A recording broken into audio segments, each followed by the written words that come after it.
What is up, guys? Me again. It's time for a final chapter of the Around the World in 80 Days. And here we go. Chapter 21, at the Reforms Club.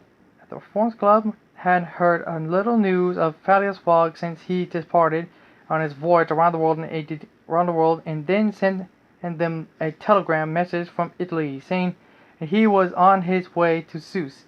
There had been lots of talk about him, and telegrapher's messages had been dispersed around the world to try to find further news of him. Was he dead? Had he abandoned his journey? Would he appear at before 8:45 p.m. on Saturday, December 21st? There had also been rumors of that he was wanted for robbing a Bank of England of £55,000, but Scotland Yard was not prepared to confirm that story because their man Fix had seemed to have disappeared too.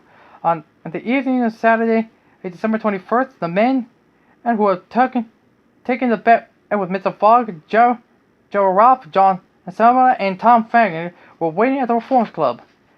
The fact is, said again, Mr. Fogg's wager was utterly foolish. He could never have gone around the world in 80 days.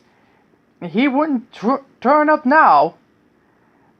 Said Ralph. It's 8:41 p.m., said Sullivan. Just 4 minutes more, said Ralph excitedly.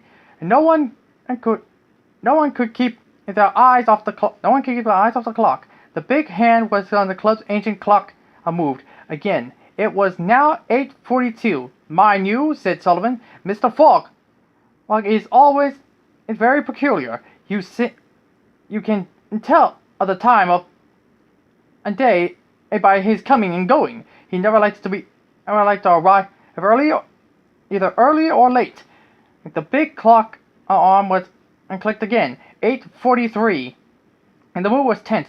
There was a complete silence in the club, except for the ticking of the clock. Sullivan jumped nervously as one of the more ancient of the club members, suddenly started snorting. It was 8:44 p.m. just 60 seconds ago.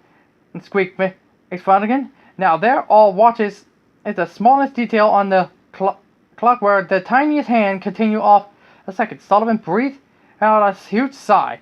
The second went and ticked away. No one dared to say a word. 30 seconds, 40 seconds, 50 seconds. At the 8:44 p.m., the 50 seconds, there was a sound of the voice outside the door, and someone ran up the step towards the club's front door. 55 seconds, the front door was hard to open.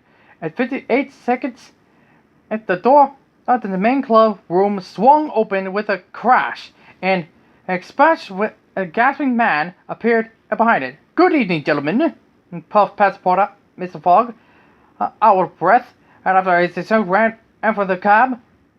2 seconds early by my watch, I think. There was a sudden silence in the Reforms Club for almost a minute. Sullivan spoke first. Phileas Fogg, I knew you were a peculiar man, but this isn't cunning, and it by a fit mind, but a bit fine.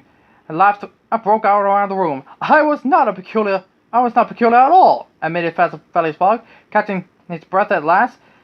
And in fact, I was only having passed as a part of my servant and Aurora, my friend, to think and for a minute being here on time. And I think that's all for now. See ya.